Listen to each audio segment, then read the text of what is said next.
Good morning. Sarap ng tulog ko at nakapagpahinga. Nag-message sa akin yung kaibigan ko kung babakasyon daw ako. Sabi ko, oo. Pupunta yun sa bahay. Yun yung kaibigan ko sa Mindoro na pinagpapasalamatan ko talaga. At dahil sa kanya nakinig ako. Kasi yung mga time na na walang-wala talaga ako. In-advise niya ako kasi ramdam niya talaga yung kahirapan. Sabi niya, bakit di ka mag-abroad, Jin? Sabi niya, para mabago yung buhay mo.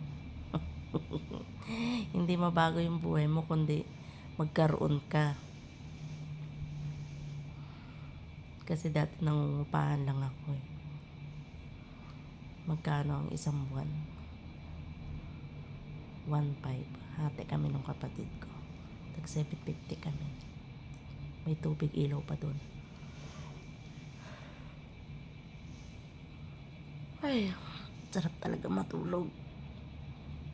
Sarap pag nakakapagpahinga. Kaya nung lagi ako doon sa kanya. Nakakakuha ka. Yun kasi nag-a-advise ng makakabuti sa'yo. Napakabait nito ni ate. Parang kapatid ko na to eh. Parang ate ko na pala.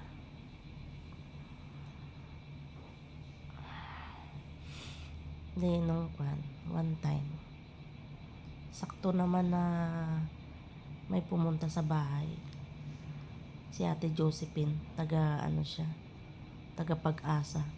Recruiter siya. Paano ko ba nakilala yung recruiter na yun? Parang nagbabahay-bahay pala sila, guys. Nagbabahay-bahay sila. Tapos, yun, isa rin yung pinagpasalamatan ko rin. Kahit na kumita sa akin, ganun talaga. Importante kasi nagkaroon ka rin ng experience sa pagka-abroad. Tapos yun, inisa-isa niya sa akin paano ako makaalis. Tinulungan niya ako. Birth certificate ko, tsaka yung diploma ko nung ALS. Tapos, medical. Sa kanila naman lahat yung gastos. Tapos, yung huling-huli yung passport. Tapos, yun na, nag-uwan na kami. Yung accommodation naman, libre na yun, sa kanila na yun. Talagang nagpapatuloy sila. Yun talaga, puro lakad talaga doon. Puro schedule. Schedule talaga. Walang araw na sasayangin.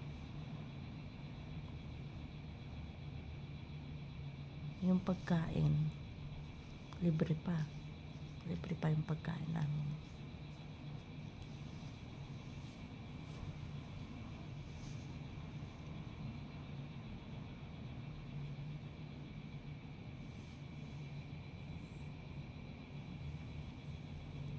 Tapos nung nagkaroon na ako ng kontrata sa Middle East.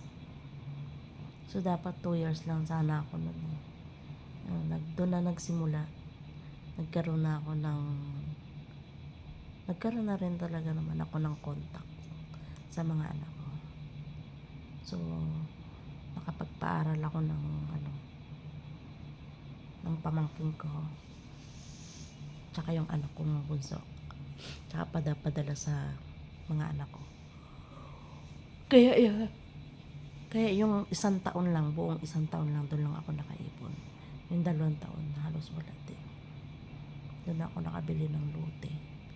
10 by 10. Tapos nakapag-ipon ako ng pera na ipagpatayo ko rin doon sa amin. Yan. Tapos yung iba, hindi pa rin natapos. Dito ko na lang din naipon-ipon sa pag-apply ko sa local agency. Itong boss ko na to na 7 years na rin ako. Ang nabuo ko doon sa bahay na yon, nakapagpatayo ako. Yung pagpinising,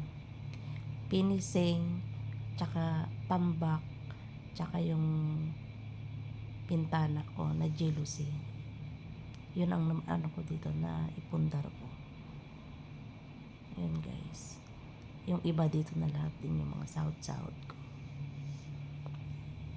Siya, babangon muna ako. At alas 7 na. Mag-prepare pa ng iba.